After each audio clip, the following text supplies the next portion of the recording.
राधे कृष्णा जय भोलो राधा रानी की जय। जय बोलो श्री कृष्ण कन्हैया लाल की जय। जय बोलो वृंदावन धाम की जय। जय बोलो यमुना मैया की जय। जय बोलो गोवर्धन गिरिराज की जय। जय बोलो आज की आनंद की जय। जय बोलो आज की आशीर्वाद की जय।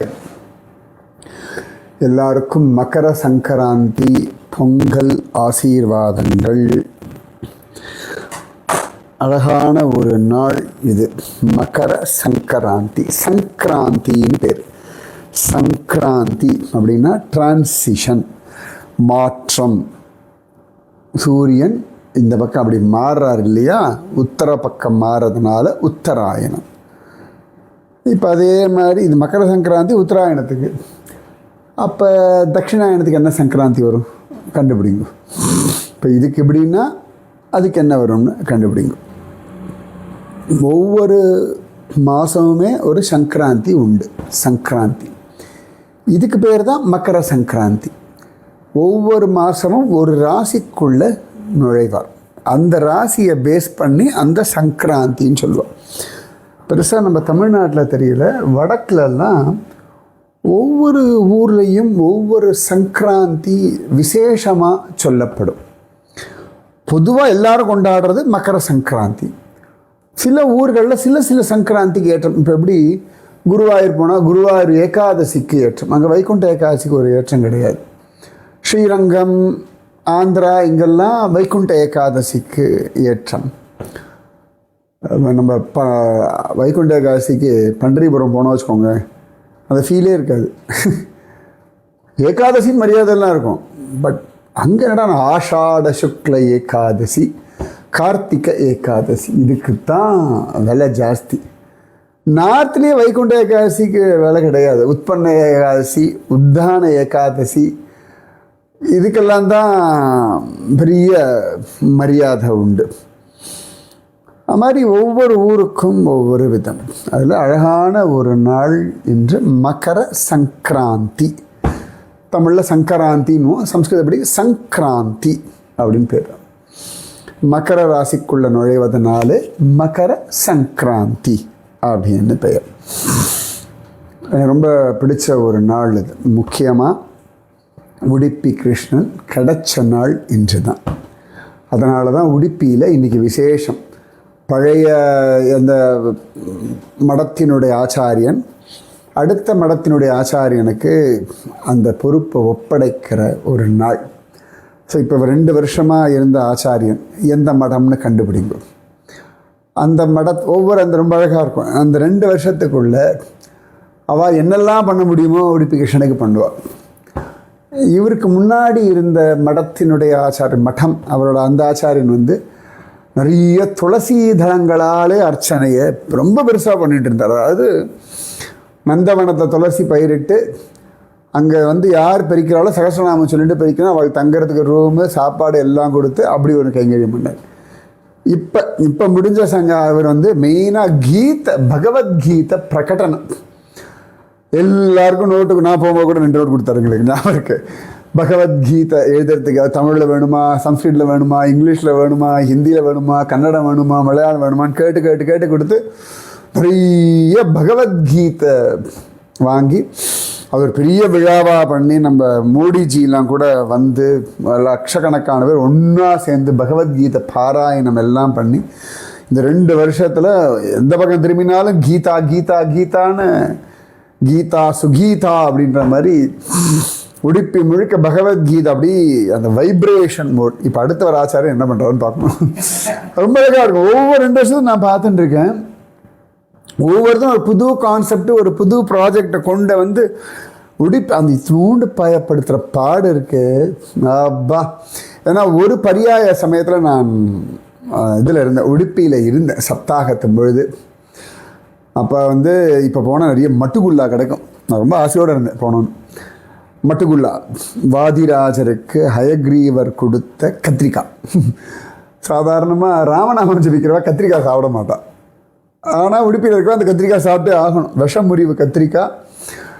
அந்த அதுவும் இப்போ பார்க்கணும், இப்போ இன்றைக்கி நாளைக்கு நாளைக்கெல்லாம் இந்த உடுப்பியில் இந்த மட்டுகுல்லா பீரியட் இப்போ எல்லாத்துலேயும் அந்த கத்திரிக்காய் இருக்கும். அந்த நான் சப்தாகம் முடிச்சோன்னா எல்லாருக்கும் ஒரு கத்திரிக்காய் வந்து பிரசாதமாகவே கொடுக்குறேன், வீட்டுக்கு எடுத்துகிட்டு போங்க அப்படின்னு சொல்லி. மேகி மாதிரி 2 நிமிஷத்தில் வேகிற ஒரு கத்திரிக்காய், அது மட்டுகுல்லா அப்படின்னு பேர். அது அதனால் அந்த 2 மாதத்துக்கு ஒரு தடவை பரியாயம் இருந்தது. பரியாயம்னா அந்த டிரான்சிஷன். அப்புறம் வாதிராஜர் பார்த்தாரு, இந்த 2 மாதத்தில் ஒன்றும் பண்ண முடியாது. அப்புறம் அவள் வேற எங்கேயுமே சஞ்சாரம் பண்ண முடியாது. வாதிராஜர் தான் 8 மடங்கள். இந்த 8 மடங்களுக்கும் 2 மாதம் பதில் 2 வருஷம்னு மாற்றி விட்டார். ஸோ அது 2 வருஷம் நிறுத்தி நிதானமாக உடுப்பி கிருஷ்ணன் எல்லா கைங்கரியமும் பண்ணலாம், மற்ற இடத்துல சஞ்சாரம் பண்ணலாம், பிரகடனமும் பண்ணலாம். மத்வ ஃபிலாசபியை ரொம்ப அழகாக இருக்கும். அதாவது அந்த 2 வருஷத்துக்கான விறகெல்லாம் அடுக்கி வைப்பாள். அந்த ஒரு தேர் மாதிரி அடுக்கி வைப்பாள். அது சொல்லுவாள், நான் இன்னும் பார்த்ததில்லை. அந்த அந்த விறகை கட்ட கரெக்டாக 2 வருஷத்துக்கு வேண்டியது வருமா. கடைசி நாள் முடியும் போது கடைசியோடு முடியும், அடுத்த வந்து திருப்பி அந்த விதவிதமாக டிசைன் பண்ணி அதை அடுக்கி வைப்பாள். கடைசியில் அந்த 2 வருஷம் முடியும் போது கடைசியில் தான் அந்த அந்த டிசைனில் பண்ணியிருக்கிறதுலேருந்து விறகு எடுத்து உபயோகப்படுத்துவார்கள் அப்படின்னு சொல்லுவாள். சின்ன உடுப்பி, நூண்டு ஒரு கிருஷ்ண மடம், அதுக்கு ஒரு சின்ன கூட்டம் தான். மகத்வா சொன்னோம் கோடிக்கணக்கிலலாம் கிடையாது, ரொம்ப சின்ன சின்ன கூட்டம் தான். ஆனால் அவளோட அந்த ஃபெய்த், அவளுடைய அந்த வே ஆஃப் அப்ரோச் அசாத்தியம். அப்படி உடுப்பி கிருஷ்ணன் பிரகடனம் ஆன நாள் இன்று. எத்தனை வருஷத்துக்கு முன்னாடி கொஞ்சம் கண்டுபிடிச்சி சொல்லுங்க. மத்வாச்சாரியாரோட லைஃப்பில் அவரோட எந்த வயசில் இது நடந்தது, எந்த வருஷம், அதாவது கிருஷ்ணன் எந்த வருஷத்தில் உடுப்பி கிருஷ்ணன் கோபி சந்தன கட்டியிலிருந்து பிரகடனமானான் அப்படின்னு பாருங்கள். ஆச்சா, 2வது என்னோட மோஸ்ட் ஃபேவரட் கட்வா. ஸ்ரீகிருஷ்ண சைத்தன்ய மகாபிரபு 24 வயசில் சந்நியாசம் வாங்கிண்டு ஸ்ரீகிருஷ்ண சைத்தன்ய மகாபிரபுவாக ஆன நாள் இன்று. அவ்வளவு சிரேஷ்டமான ஒரு நாள் இன்று. அப்படிப்பட்ட ஒரு நாள், சூரியனை உபாசிக்கிற நாள், சூரிய நாராயணனை கொண்டாடுற நாள், உழவுக்கும் தொழிலுக்கும் வந்தனம் செய்வோம்ன்ற மாதிரி அவ்வளோ அழகான ஒரு நாள். அதில் ஜோராக நமக்கு மார்கழி முடிஞ்சு தை பிறந்தால் வழி பிறக்கும் அப்படின்னு. அதில் விரஜ மண்டலம் ஆல்மோஸ்ட் ஒரு முடிவுக்கு வந்தாச்சு. நம்ம விரஜ மண்டலம் எனக்கு தெரிஞ்ச வரைக்கும் நான் திருப்பி ரீசெக் பண்ணிட்டு இருக்கேன், தான் விட்டுருக்கேனான்னு. அந்த யாவட்டு தான் கடைசியாக சொல்லி முடிச்சிட்டேன் நான். இந்த விரஜ மண்டலம் அவ்வளவு சிரேஷ்டமானது. நிறைய அங்கங்கே சொல்லியிருக்கேன் நான். முக்கியமாக கர்க சங்கீதை திருவனந்தபுரத்தில் சொல்லும்பொழுது விரஜமண்டலத்தினுடைய மகாத்மியம் நிறைய சொல்லியிருக்கேன். இந்த விரஜமண்டலம் அப்படின்றது அவ்வளவு சிரேஷ்டமான ஒரு இடம். கண்ணன் தான் இங்கே வந்து லீலைகள் பண்ணணும்னு தீர்மானித்த உடனே தன்னுடைய கோலோக பிருந்தாவனத்தையும் கூட்டுண்டு வந்தான் அப்படின்னு தான் இது ஆரம்பிச்சிருக்கு. ரொம்ப அழகாக கர்க சம்ஹிதையில் வராகமூர்த்தியை சொல்கிறார், ஏ அழகி இப்படி தான் சொல்கிறார், ஏ அழகி, ஓ பியூட்டிஃபுல் ஒன், இப்படி தான் பூதேவி கொஞ்சம், ஏ அழகி, இந்த மதுரா மண்டலம் இருக்கே இது கோலோக பிருந்தாவனத்தினுடைய ஒரு பகுதி, பிரளயத்தில் கூட இது அழிவதில்லை. ஆதிவராக புராணத்திலெல்லாம் இது மதுரா மண்டலம் அப்படின்னு தான் காண கிடைக்காது. 2 ஒன்று தான், மதுரா மண்டலம் ரஜமண்டலம். ஒரு பீரியடில் மதுரா மண்டலம், கிருஷ்ணனுக்கு அப்புறம் ரஜமண்டலம் ஆகிடுது. அது வரைக்கும் அது மதுரா மண்டலம் அப்படின்ற பெயரோட தான் உலகத்தில் பிரகடனம் ஆகிட்டு இருந்தது. அதனால் ரொம்ப விசேஷம் இந்த விரஜ மண்டலம் அப்படின்னு பலவிதமாக சொல்லப்படுறது. இந்த விரஜமண்டலத்தினுடைய விஷயங்கள், இதில் இருக்க முக்கியமான விஷயங்கள் அப்படின்னு எடுத்துட்டோம்னா, முதல்ல எங்கட ஆரம்பிக்கிறதுனா ஆதிவராக புராணத்திலேருந்து ஆரம்பிக்கிறது. மகாவிஷ்ணுவும் ஆகிய வராகமூர்த்தியும் பூதேவியுமாக பேசுகிறார்கள். இப்படி தான் ஆதிவராக புராணத்தில் சொல்கிறா. இது என்னடான்னா விஸ்ராம காட், சத்தியயுகத்தில் மதுராவில் விஸ்ராம காட். அங்கே தான் அவ்வளோ அழகாக அந்த விஸ்ராம காட்டில் தான் வராகமூர்த்தி இந்த பூதேவியை மதுரா மண்டலத்தில் பிரதிஷ்டை பண்ணார் அப்படின்னு காண கிடைக்கிறது. அப்போ எவ்வளோ பழசுன்னு பார்த்துக்கோங்க. ஆதி வராகமூர்த்தி. அதுக்கப்புறமா தான் ஒவ்வொரு மனுவாக வருவார். அப்போ அந்த ஆதி வராகமூர்த்தி. அதுக்கப்புறம் இதோட பழைய ஆள் யார் அப்படின்னு பார்த்தா, தபஸில் முதல்ல யார் இந்த விரஜமண்டலத்தில்னா நம்ம துருவன் ரைவத மன்வந்தரத்தில் அவன் இங்கே தபஸ் பண்ணியிருக்கான் மதுவனத்தில். அத்தனை பழசு இது, அவ்வளவு ஜோர். அதுக்கப்புறம் யார் அப்படின்னு பார்த்தோம்னா அம்பரீஷ சக்கரவர்த்தி. அவர் ஒரு வருஷம் ஏகாதசி விரதம் இந்த மதுரா மண்டலத்தில் இந்த மதுவனத்தில் இருந்தார் அப்படின்னு காண கிடைக்கிறது. அதுக்கப்புறம் யார் பழசு அப்படின்னு பார்த்தா மகாபலி சக்கரவர்த்தி. இங்கேருந்து வருது பாருங்க, மகாபலி சக்கரவர்த்தி. அவன் இந்த யமுனையில் மதுவனத்தில் தபஸ் பண்ணியிருக்கான். சூரிய தெய்வ உபாசனை. நான் மதுரா மண்டலத்தை சொல்லும்போது சொல்லியிருக்கேன் மகாபலி தபஸ் பண்ண இடம் அது. அதுக்கப்புறமா சந்தனு மகாராஜா ஜோர அஸ்தினாபுரத்துலேருந்து இங்கே அவ்வளவு ஜோரான ஒரு பிள்ளை வேணும்னு தபஸ் பண்ணியிருக்கான். இந்த அம்பரீஷ் சக்கரவர்த்திக்கு அப்புறம் மகாபலிக்கு அப்புறம் பார்த்தோம்னா சத்ருகுணன் வந்துடுவான். ராமரோட விஷயம் பார்த்துக்கோங்க. ஆதிவராகர், துருவன், அதுக்கப்புறமா நம்ம அம்பரீஷன், அப்புறம் மகாபலி, அதுக்கப்புறம் சத்ருக்னாழ்வார், அதுக்கப்புறமா நம்ம சாந்தனு மகாராஜா அவரோட தபஸ். இதுக்கப்புறம் நாரத முனிவர், அவர் நிறைய தபஸ் பண்ணியிருக்கார் இந்த இடத்துல. அதுக்கப்புறம் அவர் சொல்கிறத கேட்டு நிறைய கோபிகைகள், அதை விட நாரதர் சொல்கிறத கேட்டுட்டு மகாலட்சுமி தபஸ் பண்ணியிருக்கா பில்வவனத்தில். இவாளெலாம் தபஸ் பண்ணான்னா யாரெல்லாம் இங்கே ரிஷிகள் தபஸ் பண்ணியிருக்காங்க லிஸ்ட் இருக்குது. யார் அப்படின்னு பார்த்தா கபில மகரிஷி, கபிலர், நாரதர், கண்வ மகரிஷி, விஸ்வாமித்திரர், கர்க மகரிஷி, அஷ்டாவக்ரர், துர்வாசர். துர்வாசர் ரமன் ரேதி விஷயம் சொல்லியிருக்கு. கௌதம ரிஷி, சப்தரிஷி, தத்தாத்ரேயர், பாகுரி ரிஷி, பாகவ ரிஷி, சவண ரிஷி, ஜமதக்னி, பரசுராமா, பராசரர், வேதவியாசர். வேதவியாசர் பிறந்ததே மதுராவில் இந்த யமுனா தீரத்தில் இருக்கக்கூடிய ஒரு தீவில் தான் அப்படின்னு காண கிடைக்கிறது. அகஸ்திய மகரிஷி, அவர் அக்ரூர காட்டில் தபஸ் பண்ணார் அப்படின்னு காண கிடைக்கிறது. சௌபரி ரிஷி யமுனைக்குள்ளே உட்காந்து தபஸ் பண்ணார்னு. அதுக்கப்புறமா சாண்டில்ய மகரிஷி, அவர் தான் வஜ்ரநாபன் கிட்ட பகவானுடைய லீலாஸ்தலங்களில் மூர்த்திகளை ஸ்தாபிதம் பண்ணு. எவ்வளோ பெரிய விஷயத்தை நம்ம சாதாரணமாக ஒரு வருஷ கால பரியந்தம் கிட்டத்தட்ட 332 நம்ம வந்திருக்கு வச்சுக்கோங்களேன், ஒரு வருஷம்னே வச்சுக்கலாம்.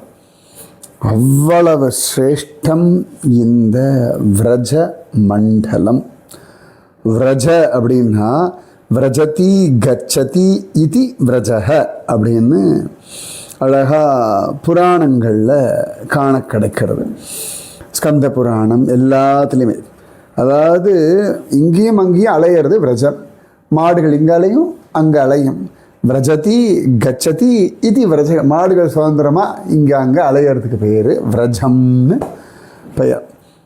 விரஜம் அப்படின்னா எல்லையில்லாத சுதந்திரம்னு அர்த்தம், அன்லிமிட்டெட் ஃப்ரீடம் அப்படின்னு ஒரு அர்த்தம். விரஜம் அப்படின்னா ஃப்ரீலி, கவுஸ் ரோம் ஃப்ரீலி, மாடுகள் சுதந்திரமாக அலையும் ஸ்தலம் அப்படின்னு. அவ்வளவு சிரேஷ்டம் இந்த விரஜ மண்டலம். அதனால் இந்த விரஜ மண்டலத்தை பற்றி கேட்டது நமக்கு இப்படி ரிலாக்ஸ்டாக, நிஜமாகவே சொல்கிறேன், என் வாழ்க்கையில் ரொம்ப நாள் ஆசை இந்த விரஜமண்டலத்தை பற்றி கம்ப்ளீட்டாக இடுக்கு விடாமல் மூளை முடுக்கு முதற்கொண்டு எல்லாம் சுற்றி பார்க்கணுன்னு ஆசை. அட்லீஸ்ட் மானசீகமாக அலையறதுக்கான ஒரு பாக்கியத்தை சுவாமி. திரும்பியெல்லாம் இது விரஜமண்டலம் முதல்லேருந்து ஆரம்பிச்சுலாம் இனி சொல்லலாம் முடியுமான்னு கூட தெரியாது எனக்கு. ஏன்னா அவ்வளவு விஷயங்கள் ஒரு வருஷ கால பரியந்தம் யார் உட்காந்து கேட்க போகிறா. இப்போ வாட்ஸ்அப்னால் உட்காந்து நிதானமாக சொன்னோம், எல்லாம் கேட்டிருக்கோம். அதனால் இந்த விரஜமண்டலம் அப்படின்றது பகவானை குழந்தையாக பார்க்கலாம், ஃப்ரெண்டாக பார்க்கலாம், சகோதரனாக பார்க்கலாம், காதலனாக பார்க்கலாம், மாட்டுக்காரனாக பார்க்கலாம், சேவகனாக பார்க்கலாம், அகம்பாவத்தை அடக்கிறவனாக பார்க்கலாம். எத்தனை விதமான கிருஷ்ணானுபவங்கள் உண்டோ அது எல்லாமே இந்த விரஜமண்டலத்தில் பார்க்க முடியும் அப்படின்னு காண கிடைக்கிறது. அவ்வளவு அழகாக நிறைய தீர்த்தங்கள் லிஸ்ட்டு போட்டு சொல்கிறார்கள். இந்த விரஜமண்டலத்தில் என்னெல்லாம் தீர்த்தங்கள் உண்டு, விரஜமண்டலத்தில் நம்ம வஜ்ரநாபன் என்னெல்லாம் மூர்த்தியை பிரதிஷ்டை பண்ணான் அப்படின்னு லிஸ்ட்டு போட்டே காண. முக்கியமாக உங்களுக்கே தெரியும், மதன மோகன், கோவிந்த தேவன், கோபிநாதன், இதெல்லாம் முக்கியமானது. அப்புறம் ஹரிதேவன், கேசதேவன், இவெல்லாம். அதுக்கப்புறம் பார்த்தோம்னா ராதா ரமணன், அவ்வளோ பேர். அதுக்கப்புறம் யோகமாயா தேவி, அப்புறம் அது இல்லாமல் சிவபெருமான், திக் பாலகர், கோபேஸ்வரர்லேருந்து மதுராவில் இருக்கக்கூடிய ரங்கேஸ்வர், கோபேஸ்வர், சக்ரேஸ்வர், எத்தனை சிவபெருமான சொல்லியாச்சு. அப்புறம் நந்தி கிராமத்தில் இருக்கக்கூடிய நந்தீஸ்வரர், அதுக்கப்புறமா கோகுலத்தில் இருக்கக்கூடியவர் சங்கடஹரண மகாதேவர், அப்போ அது இல்லாமல் மானசி தேவி, விருந்தா தேவி, இதெல்லாம் பாதாள தேவி, இது எல்லாம் இந்த மாதிரி இவ்வளவு மூர்த்திகள் ஜோரா இந்த இடத்துல அழகாக பிரதிஷ்டை பண்ணியிருக்கான் நம்ம வஜ்ரநாபன். ராதா தாமோதரன், ராதா ஷாம் சுந்தரன், ராதா கோகுலானந்தன், ராதா கோபிநாதன், ராதா ரமணன், ராதா கோவிந்ததேவ், ராதா மதன் மோகன், இது இல்லாமல் எவ்வளவோ இருக்குது. அதனால் இது எல்லாத்துக்கும் முதல் காரணம் யாருன்னா ஸ்ரீகிருஷ்ண சைத்தன்ய மகாபிரபு.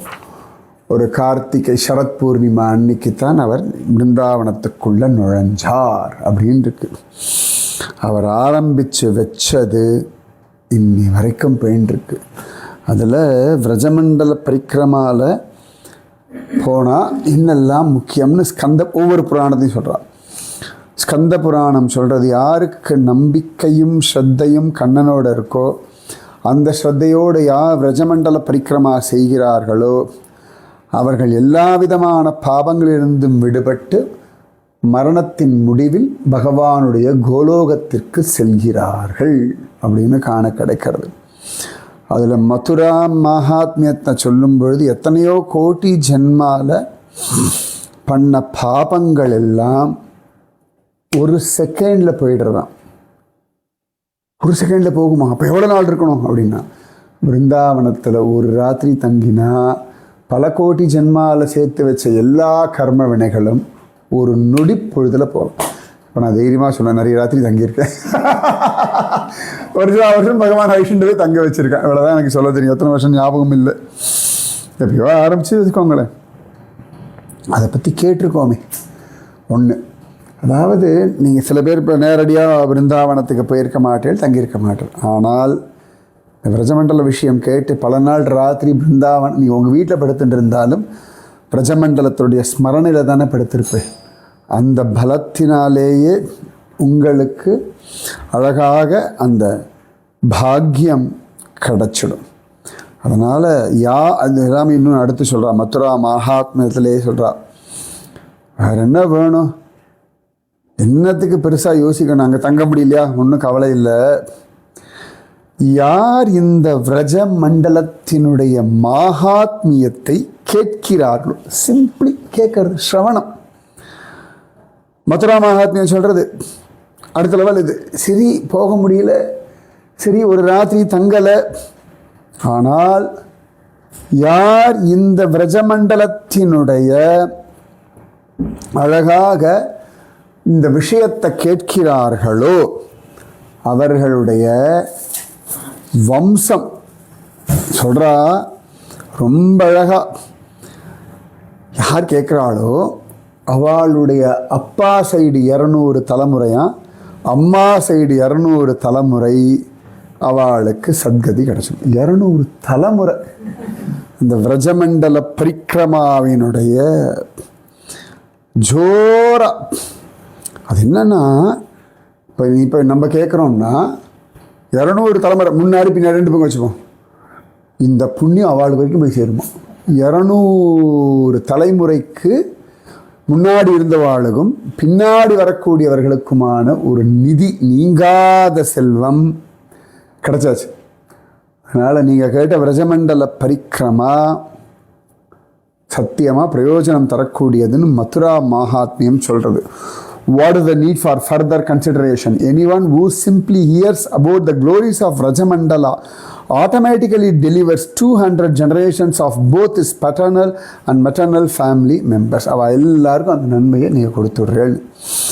ஆதிபுராக புராணம் சொல்கிறது, யார் இந்த 12 வனங்களை அவ்வளவு அழகாக தரிசிக்கிறாளோ அவர்களுக்கு இனி கர்மபந்தமான சரீரம் இல்லை அப்படின்னு ஆதிவராக புராணம் சொல்கிறது.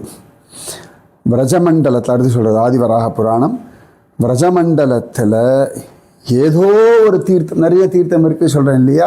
இப்போ காளிய காட் இருக்குது, விஸ்ராம் காட் இருக்குது, அப்புறம் நிறைய இருக்குது, அக்ரூர காட்டு, ஏதோ ஒரு இது மாதிரி இல்லாமல் அம்பரீஷ தீர்த்தம், சக்கர தீர்த்தம், மானசி கங்கா, கோவிந்த குண்டம், நிறைய சொல்லியிருந்தேன் இல்லையா, நிறைய விஷயம் சொல்லியிருக்கேனே.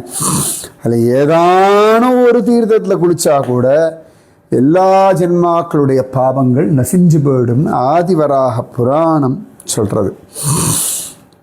அதே மாதிரி பக்தி ரசாமிருத சிந்துவில் சொல்கிறது, உலகத்தில் 3 லோகம் இருக்கு இல்லையா, பூர்புவஸ்வலோகம் சொல்லுவோமே, அந்த 3 லோகத்தையும் போய் என்னெல்லாம் புண்ணியமான ஸ்தலங்கள் உண்டு எல்லாம் சேவிக்கிறதான புண்ணியம் பிரஜமண்டலத்தை அப்படி நுழைஞ்சு நின்னா போதும். கால் எடுத்து வச்சு அந்த விருந்தாவனத்தை எல்லைக்குள்ள நின்னாச்சு, அந்த பிரஜமண்டலத்தோட எல்லைக்குள்ள தெரிஞ்சோ தெரியாமலோ உள்ள போயாச்சுன்னா கூட 3 லோகத்தில் சுற்றி வந்தால் கிடைக்கக்கூடிய யாத்திரை மகிமை புண்ணியம் கிடைச்சிடும்ன்றது. அடுத்து நம்மால் சொல்கிறார் கர்க சம்ஹிதா, அவ்வளோ அழகாக சொல்கிறார், பிருந்தாவனத்தை தரிசிக்கிறது, பிருந்தாவனத்தை போய் பார்க்கறதுன்றது சத்தியம் பண்ணி சொல்லலாம், நான் கிருஷ்ணனை பார்த்துட்டேன்னு சொல்லலாம். பிருந்தாவனம் வேற இல்லை, கிருஷ்ணன் வேற இல்லை. பிருந்தாவனத்தில் போய் கிருஷ்ணனை பார்க்க வேண்டாமா, பிருந்தாவனம் பார்க்கறதே கிருஷ்ணனை பார்ப்பதற்கு சமானம். அதனால் பிருந்தாவனம் பார்த்தாச்சா நீங்கள் கிருஷ்ணனை பார்த்துட்டேன்னு சத்தியம் பண்ணி சொல்லலாம். நம்புறவா நம்பட்டோம், நம்பாத போட்டோம், நமக்கு அதை பற்றி நான் பார்த்துருக்கேன் அப்படின்னு நிஜமாக பார்த்துருக்கேன். அழகான அடுத்து கர்க சம்ஹிதையில் சொல்கிறா, பிரஜமண்டலத்தை அப்படி நடத்தும், ஒன்றும் நமக்கு கடலாம் தெரிய வேண்டாம். இப்போ நான் இவ்வளோ விஷயங்கள் சொன்னேன், எதுவுமே தெரிய வேண்டாம். பிருந்தாவனம், மதுரா, இன்னும் நிறைய லிஸ்ட்டு உண்டு சொல்லியிருக்கேன் இல்லையா. 12 வனங்கள், குமுதவனம், கதிரவனம், பில்வவனம், மதுவனம், இது இந்த லிஸ்ட்டுமே தெரிய வேண்டாம். எவனோ ஒருத்தன் சும்மா போகிறான், யாரோ ஒருத்தன் கார்காரன் ஐஷன்ட்டு போகிறான், யாரோ வந்திருக்கான்னு சொல்கிறான், சரி எங்கேயோ வேலை கிடச்சதுன்னு போகிறான். அவன் சும்மா அப்படி பிருந்தாவனத்தை அப்படி நடக்கிறான், ஏதோ பழப்புக்கு நடக்கிறான், ஏதோ ஒன்று சும்மா எங்கேயோ போனால் சரி எங்கள் பிருந்தாவனத்தில் ரூம் ஏதோ கிடச்சி தங்க போகிறான், அப்படி ஆந்திரே அப்படி கிராஸ் பண்ணுறான், போகிறவன் வெயில சாப்பிட்றதுக்காக பிருந்தாவனத்தில் இறங்கி ஏதோ ஹோட்டலில் இறங்கி டீ குடிக்க நிற்கிறான், ஒரு 2 அடி நடந்தான்னா, அப்படி நடந்தால் கூட அவன் வைக்கிற ஒவ்வொரு ஸ்டெப்புமே ஒரு புனித யாத்திரை பண்ண சமானம். ஒவ்வொரு அடியும் பிருந்தாவனத்தில் ஒன்றும் தெரியாமல் நடக்கக்கூடிய ஒவ்வொரு அடியுமே இவ்வளவு தீர்த்தம், அவன் எத்தனை அடி வச்சோமோ அத்தனை தீர்த்த யாத்திரை போயிட்டேன்னு சொல்லலாமா, அத்தனை விசேஷம் அப்படின்னு கர்க சம்ஹிதை சொல்கிறது. பக்தி ரத்னாகரம் அது ரொம்ப அழகாக சொல்கிறது. விரஜமண்டலத்தினுடைய அழகான இந்த விஷயங்கள் அவ்வளோ சிரேஷ்டம். மனசுக்குள்ள அந்த பக்தி இருந்தால் விரஜமண்டலத்தினுடைய அந்த ஆனந்தம் புரிஞ்சுடலாம். அதனால் எப்பொழுதுமே விரஜமண்டல பெருமையை பேசிகிட்டே இரு, நீ நினச்சதெல்லாம் நடக்குன்ற. விரஜமண்டல பெருமையை பேசினா நீ நினச்சதெல்லாம் ஈஸியாக நடந்துருன்ற. அவ்வளவு சிரேஷ்டம் இந்த விரஜ மண்டலம். அந்த விரஜமண்டலத்தை பற்றி ஒரு 330 நாளாக கேட்டிருக்கோம். நான் அதெல்லாம் ஆரம்பத்தை சொல்லலை, கடைசியாக பலஸ்ருதி மாதிரி. ஏன் சொல்கிறேன்னா 330 நாள் கேட்டேன், ஜாலியாக இருக்குது, ஒன்றும் ஞாபகம் இல்லைன்னு நினைப்பேன் இல்லையா. ஞாபகமே இல்லைன்னா கூட 200 தலைமுறைக்கான புண்ணியத்தை கொடுத்துட்டு வாழ்க்கையில் நான் என்னத்துக்கு வாழ்ந்தேன், என்ன எனக்கு என்ன பிரயோஜனம், அதெல்லாம் இல்லை. இதெல்லாம் பிரயோஜனம்னு சொல்லி ரொம்ப அழகாக காண கிடைக்கிறது. இன்னும் கூட பிரஜமண்டலத்தினுடைய சில விஷயங்கள்லாம் பேசுவோம். அதாவது இதெல்லாம் பலஸ்ருதி மாதிரி வச்சுக்கோங்களேன். இதில் என்னெல்லாம் கட்டங்கள் இருக்குது, என்னெல்லாம் வனங்கள் இருக்குதுன்னு சும்மா ஒரு கிளிம்ஸ் மாதிரி பார்ப்போம். ஸோ ஆல்மோஸ்ட் நாம் பிரஜமண்டலத்தினுடைய பரிக்கிரமாவிற்கு சமாப்திக்கு வந்துவிட்டோம். அது தெரியாது எப்போ முடிக்க போகிறேன்னு.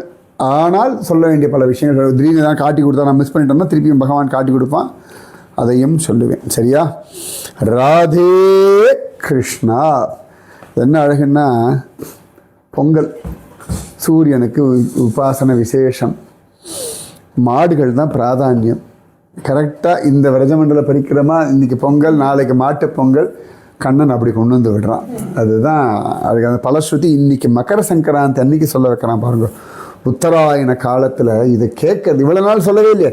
இவ்வளவு நாள் எத்தனை லீலைகள் சொன்னேன், ஒரு நாள் கூட இந்த விஷயங்களை நான் சொல்லவே இல்லையே. இன்றைக்கி சொல்கிறேன் அப்படின்னா கண்ணனோட சங்கல்பம்.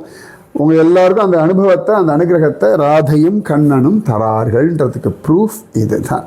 நிஜமாவே தை பிறந்தால் வழி பிறக்கும். ராதே கிருஷ்ணா, ராதே கிருஷ்ணா, கிருஷ்ணா ராதே, ராதே கிருஷ்ணா, கிருஷ்ணா ராதே, ராதே கிருஷ்ணா, கிருஷ்ணா ராதே, ராதே கிருஷ்ணா, கிருஷ்ணா ராதே.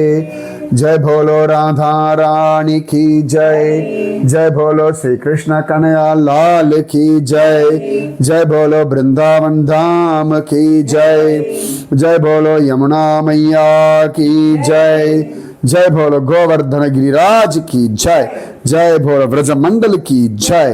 राधे कृष्णा.